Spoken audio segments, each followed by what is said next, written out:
guys. Mena, hi guys அப்பே. Hi guys.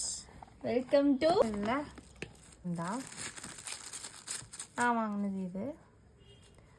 இதோட இது SPF போட்டிருக்காங்க. இதோட இது நான் வந்து ரேட் பண்ணி இதோட ரிவ்யூவும் போடுறேன்.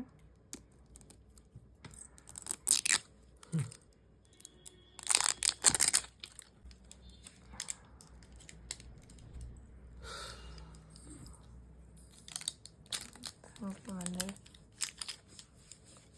என் கை நல்லா டேன் ஆகிடுச்சு. இது ரெகுலராக 1 வீக் போட்டால் எப்படின்னு தெரிஞ்சிடும். இந்த அளவுக்கு எடுத்து நான் இப்போ போட்டிருக்கேன். இந்த கைக்கு டிஃப்ரென்ஸ் ஏதாவது தெரியுதா? ஒரே நல்லா தெரியாது. சன்க்ரீம் தான் குட்டி ஒரு சாம்பிள் கொடுத்துருக்காங்க. சேம் அதே தான். சரி, சேம் அதே சாம்பிள் தான் கொடுத்துருக்காங்க. தேங்க்யூ ஃபார் வாட்சிங் திஸ் வீடியோ.